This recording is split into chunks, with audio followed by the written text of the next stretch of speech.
Nós estamos aqui na série temática. Qual o nome da série temática? O Salvador. E o Salvador, amados, está conosco. Eu quero lembrar você nesta manhã que quando a gente vive num país de muita expressão religiosa, há muitas pessoas que são, por exemplo, supersticiosas.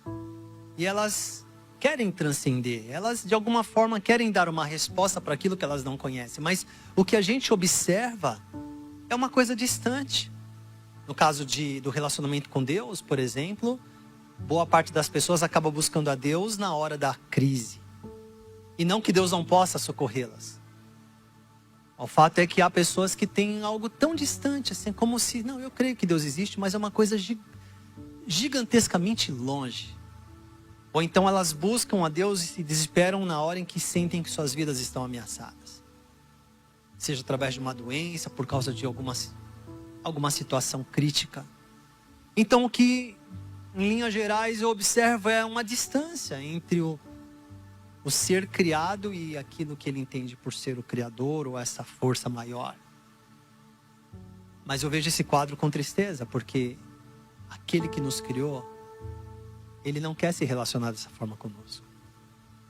Se tem uma coisa que Deus, o único Deus, Criador dos céus e da terra, se tem uma coisa que Ele ama é proximidade. Deus ama proximidade. Deus quer estar perto. Ele quer que você esteja perto. Ele conhece o teu e o meu coração. Então você que está distante de Deus nesta manhã, eu quero te dar uma boa notícia. Talvez você está se colocando distante dele. Talvez você mesmo está se distanciando dele, se sentenciando, dizendo, não, eu não mereço estar aqui, eu não mereço estar perto de Deus, porque eu errei. Então você vai se distanciando, você mesmo vai criando barreiras e impedimentos, enquanto o amor de Deus está disponível ali para te curar, para te sarar, para te fazer uma nova pessoa. Quero te dar uma boa notícia que a Bíblia diz. As misericórdias do Senhor são novas a cada manhã. Nesta manhã, as misericórdias de Deus foram renovadas sobre a sua vida. E essa é a insistência de Deus com você. Ele te quer perto. Ele quer você perto dele. E eu vou provar isso para você por meio da palavra. O Salvador está conosco. Olha aqui. O Salmos 46, o povo de Deus, na revelação que Deus havia dado à humanidade, ele se revela como um Deus que está conosco. Olha aqui um dos cantos salmísticos do povo. O Senhor dos exércitos está conosco. O Deus de Jacó é o nosso refúgio. Queria que você dissesse esse salmo agora, 46, versículo 11. Eu queria que você sentisse o poder desta declaração bíblica. Vamos ver juntos? 1, 2, 3 já? O Senhor dos exércitos está conosco. O Deus de Jacó é o nosso refúgio. Tenta dizer mais uma vez, mas tenta memorizar, tenta gravar. Pode ler agora, mas tenta gravar. 1, 2, 3 já. O Senhor dos exércitos está conosco. O Deus de Jacó é o nosso refúgio. Eu queria que você, se puder, feche os teus olhos. E agora esqueça que você está do lado de alguém aqui. E você e o Senhor. Que você declare isso como uma declaração poderosa da Bíblia. Vamos lá? O Senhor dos exércitos está conosco. O Deus de Jacó é o nosso refúgio. O Senhor dos exércitos está conosco. Eu, quando estava convidando esse grupo de pastores que eu mencionei há pouco, convidando os pastores a caminharem numa jornada de revitalização, uma das coisas que eu dizia para eles é exatamente isso. Quando eu comecei a criar o grupo, escrevi algumas coisas para eles, eu dizia no final: o Senhor está conosco. Pastores precisam ouvir isso de vez em quando. Eu dizia aqui isso para aqueles pastores, porque, poxa, mas o pastor está sempre pregando a palavra. Então, mas o pastor também carrega um encargo que às vezes ele não dá conta. Que ele é a referência de tudo, ele tem que ter a resposta para tudo. E para esses pastores que chegaram ali num momento tão difícil de suas vidas, eu entendi que essa frase que eles mais precisavam ouvir: o Senhor está conosco. O Senhor está conosco. E olha aqui o que o Evangelho lá de Mateus, né? Evangelho de Mateus capítulo 1, versículo 23. Quando o anjo dá a notícia a Maria, quando ele está, aliás, revelando o nascimento de Jesus, olha o que ele diz: eis que a virgem conceberá e dará à luz um filho, e chamá-lo-ão pelo nome de Emanuel, que traduzido é Deus conosco. Alguém fala, mas o filho de Maria não passou a ser chamado de Jesus? Não, Emanuel, mas aos ouvidos parece diferente Emanuel e Jesus, mas na verdade ele carregou o mesmo sentido, que é Deus. Esse bebezinho que nasceu da virgem, desta jovem, Deus está conosco. Deus se revelou misericordioso com a humanidade. O Verbo se fez carne e habitou entre nós. Essa era a notícia. Ela vai conceber e o seu nome será este. O significado da sua missão será esse: revelar que Deus está conosco. Jesus, já quando adulto, olha as suas palavras para os seus discípulos: não deixem que seu coração fique aflito. Se Jesus estivesse fisicamente aqui, e sabemos que Jesus nasceu, ele teve um corpo humano, ele foi homem, ele foi 100% humano, 100% Deus também. E ele ascendeu aos céus depois de ser ressuscitado, o seu corpo humano foi glorificado, não mais falível, e o seu corpo foi ascendido aos céus. Fisicamente, se Jesus estivesse aqui, mas a boa notícia antes de eu dizer isso, ele voltará. Mas se ele estivesse aqui fisicamente, sabe o que ele diria para você? Não deixe que o seu coração fique aflito. Me permita ser a voz de Jesus na sua vida. Não permita que o seu coração fique aflito. É isso que Jesus diz para mim e para você. Não deixem que o seu coração fique aflito. Creiam em Deus, creiam também em mim. Na casa de meu pai há muitas moradas. Se não fosse assim, eu lhes teria dito. Vou preparar lugar para vocês, e quando tudo estiver pronto, virei buscá-los para que estejam sempre comigo onde eu estiver. Que Deus há como o nosso Deus? Que Salvador é este? As pessoas podem criar ídolos para si, elas podem colocar a sua atenção e o seu coração em tantas coisas e pessoas, criar ídolos, mas não há ninguém como Jesus, que diz: eu vou preparar morada e vou voltar, porque onde eu estiver, vocês também estarão. Porque Ele ama estar conosco. Jesus ama estar conosco. Qual foi o maior problema que aconteceu lá no Éden? Foi ter comido um fruto? Não, foi porque aquilo criou uma separação, porque a atitude de desobediência e rebelião daquele casal foi a quebra do relacionamento. E em Jesus, diz Paulo aos Coríntios, Deus estava em Cristo reconciliando o mundo. O que Deus mais quer de mim e de você é o nosso relacionamento, é o nosso coração. Ele nos ama. Nesta manhã, por favor, seja convencido pelo Espírito Santo disso. O propósito maior é Deus conosco. É isso, é sobre isso. Você pode ver que isso é tão caro para o coração das pessoas, que quando elas colocam a sua atenção em pessoas erradas, elas olham para alguém como resposta para suas ansiedades, elas olham para alguém e colocam nessa pessoa como a resposta final para suas angústias, para suas paixões e encantamentos. Elas são capazes de loucuras, porque o coração humano anseia estar junto.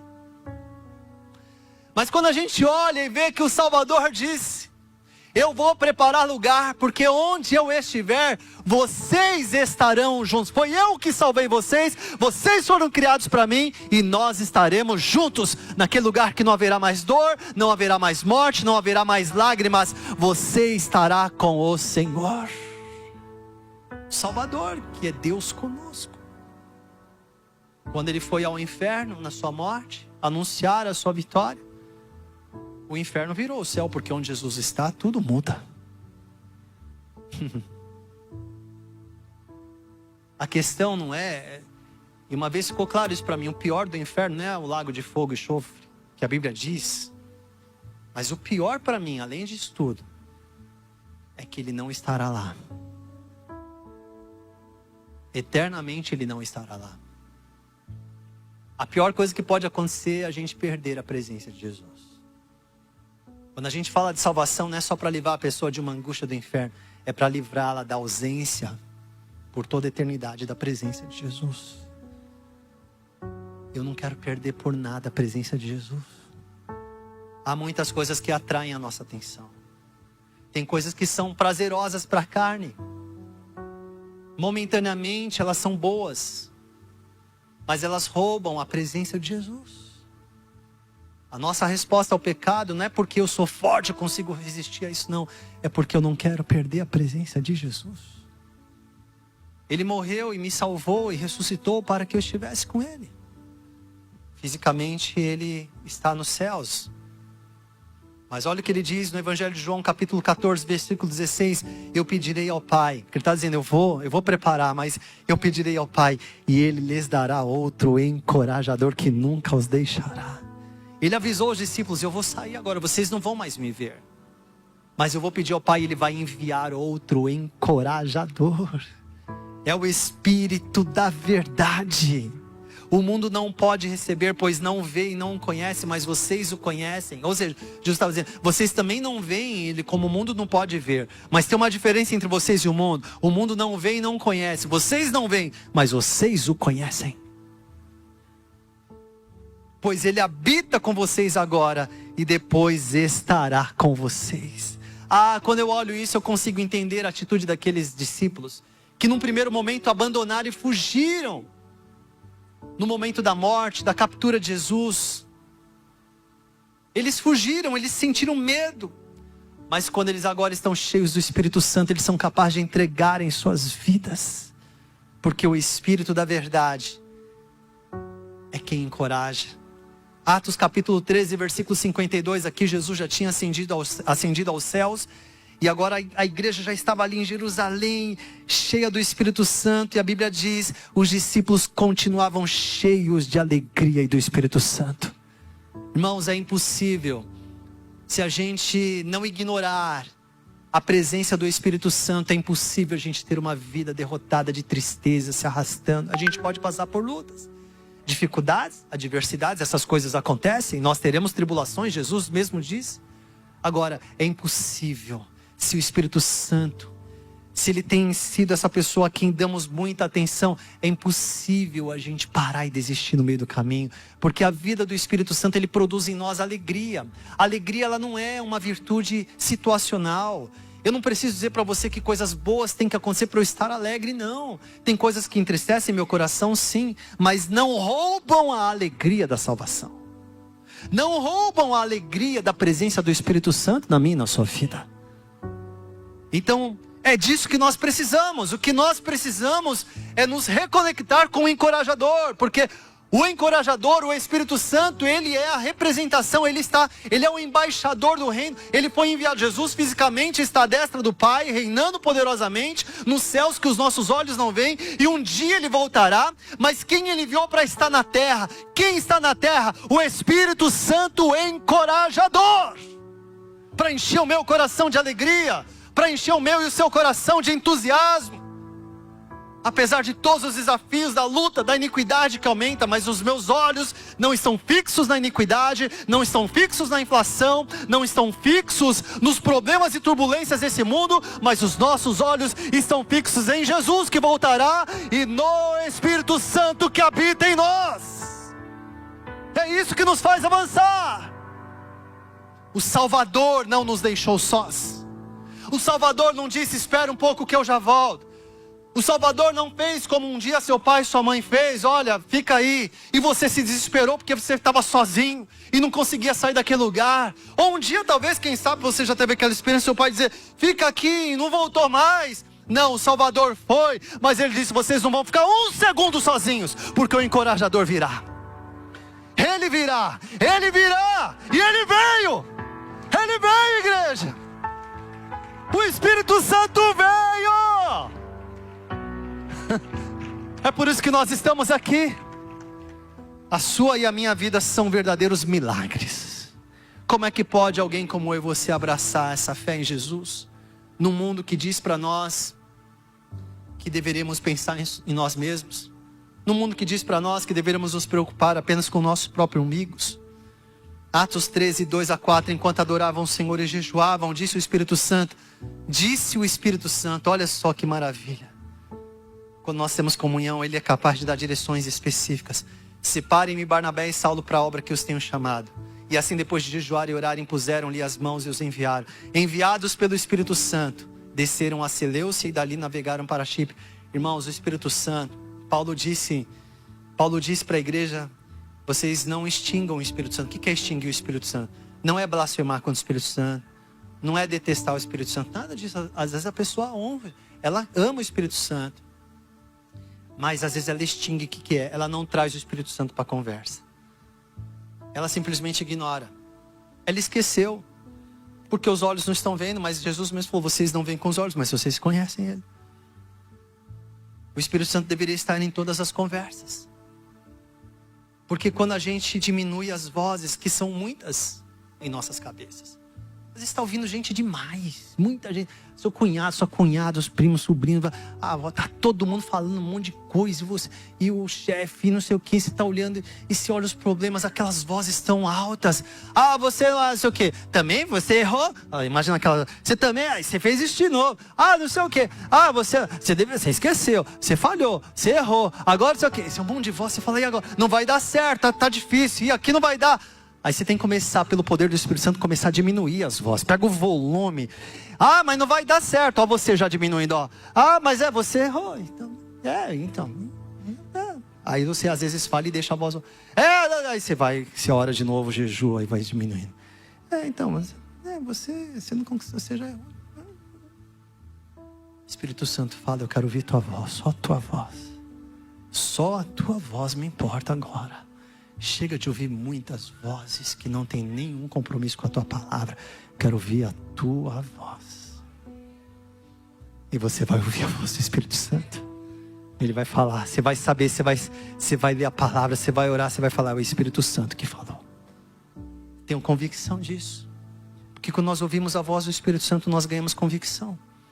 Naquela hora o Espírito Santo lhes ensinará o que devem dizer. Quando eles estavam dizendo o que nós vamos dizer quando nós formos entregues, quando nós estivermos naquela hora que nós perdemos o controle, Jesus, de tudo, não se preocupem, o Espírito Santo vai ensinar o que vocês devem dizer. Tem coisas que você não tem que se preocupar nada. O Espírito Santo vai dar direção na hora que você precisar. Ele vai te ensinar o que você deve fazer, fica tranquilo. O conselheiro, meu Deus, tá bom para você? O conselheiro é o Espírito Santo, o Espírito de Deus, aquele que conhece o coração de Deus, aquele que conhece as profundezas de tudo que existe. Ele é o nosso conselheiro. O conselheiro, o Espírito Santo, que o Pai enviará em meu nome, lhes ensinará todas as coisas e lhes fará lembrar tudo o que eu lhes disse. Que promessa poderosa. Eu quero andar nessa promessa. O Espírito Santo chegou. Ele produz em nós o fruto. Gálatas 5:22, o fruto do Espírito é amor, paz, longanimidade, benignidade, mansidão, domínio próprio, alegria, fé. É impossível, se a gente andar em comunhão, se nós diminuirmos o volume das vozes que tentam capturar nossa atenção e nos oprimir, a gente começar a ouvir a voz do Espírito. Você pode ver que a disciplina espiritual da oração, do jejum, o que eles estavam dizendo? A oração e o jejum, ela diminui o volume das vozes. E ela nos dá sensibilidade para ouvir a voz de Deus. E quando ouvimos a voz de Deus, Ele vai dar direções claras e específicas, nos lembrará de tudo que Jesus nos ensinou e nos ensinará o que devemos dizer na hora que a gente precisar. Que o Espírito Santo seja sobre você. Que você e eu possamos desfrutar. E o Espírito Santo, Ele é o nosso conselheiro. Barnabé significa filho de Nabé. Toda vez que você vê Bar nos nomes judaicos, é filho de Bar Jesus, é o filho de Jesus. Bartimeu, filho de Timeu. Barnabé é o filho de Nabé. E Nabé é a mesma raiz para a palavra Espírito Santo no grego, que significa o encorajador. Barnabé significa o filho do encorajamento. E é isso que eu quero te lembrar. O encorajador está agora do seu lado. Ele está aí. Ele está dizendo: vai. Talvez você pensou: não vou no culto, mas eu vim para o culto. Não, porque o encorajador estava com você hoje. Ele disse: você vai para o culto, você vai ouvir a palavra, você vai ser edificado, você não vai existir agora, você vai orar. O encorajador está com você todos todos os dias. Ele vai te lembrar das palavras de Jesus. Ele disse: olha, você quer fazer isso, eu sei que a força da sua carne quer dizer isso, eu sei que você está aí lutando, mas Jesus disse isso, permaneça. Ele vai te encorajar, ele vai dizer: olha, você simplesmente ouça a minha voz, eu vou te ensinar o que você deve dizer, até que o Salvador volte, e você vai permanecer com Ele por toda a eternidade. Por toda a eternidade. Eu amo o Salvador, que não nos deixou sós. Deus está conosco. Diga comigo: Deus está conosco. Diga: Ele enviou o Espírito Santo. Olha para o seu irmão, diga: Ele enviou o Espírito Santo, porque Ele te ama. Diga: você não está sozinho. Diga: nunca mais aceite a mentira de que você está sozinho, porque você não está. Diga: o Salvador da sua vida, Jesus Cristo, enviou o Espírito para habitar em você. Você pode aplaudir bem forte ao Senhor. Te aplaudimos nesta noite, nesta manhã, Senhor. Nós te aplaudimos nesta manhã. Nós louvamos o teu nome nesta manhã. Obrigado pelo teu Espírito Santo. Fica de pé um pouquinho no seu lugar. Queria que você fizesse um pequeno grupo aí. Eu acho que é tão bom a gente poder celebrar. Faz uma pequena roda, mesmo se você não conhecer a pessoa do seu lado. Nós vamos fazer um pequeno grupo apenas para a gente orar e abençoar um ao outro.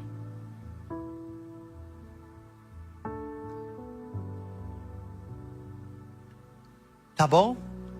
Faz um pequeno grupo aí agora. Essa pessoa, você sabe o nome da pessoa que está perto de você? Pode perguntar.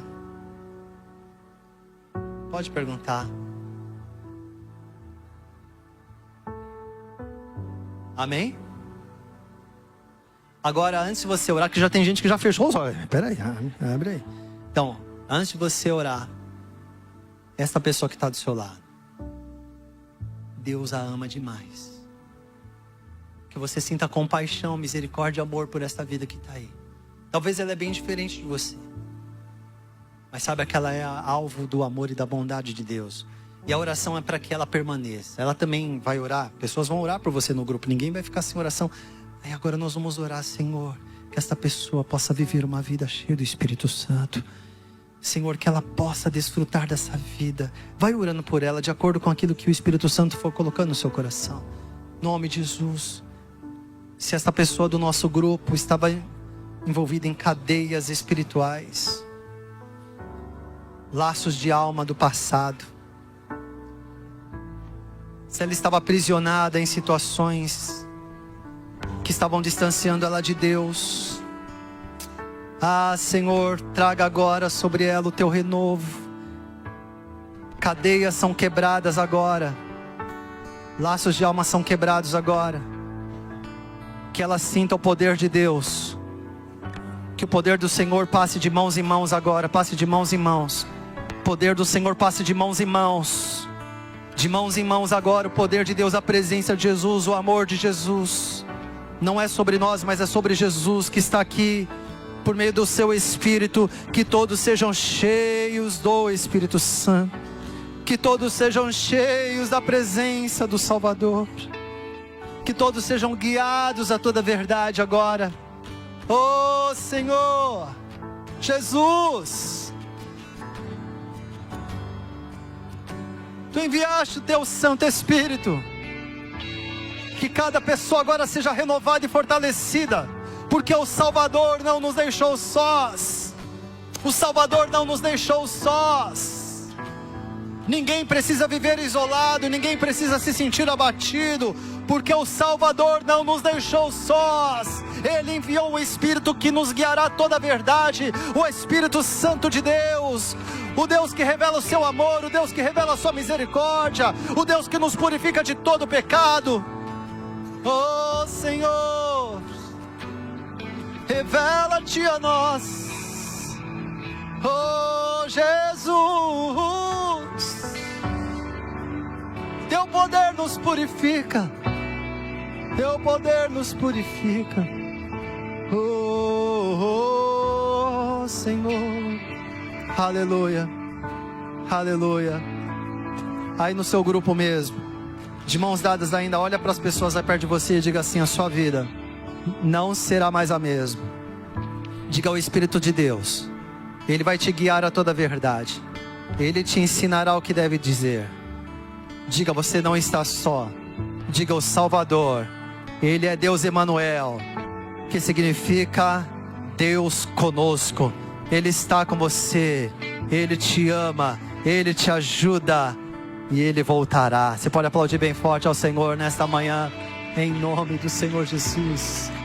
Aleluia, aleluia, aleluia. Eu entendo isso, amados. Antes de você sentar, às vezes a pessoa fala: essa pessoa tem. Eu entendo que como pastor eu posso ser instrumento de Deus. Preste atenção nisso.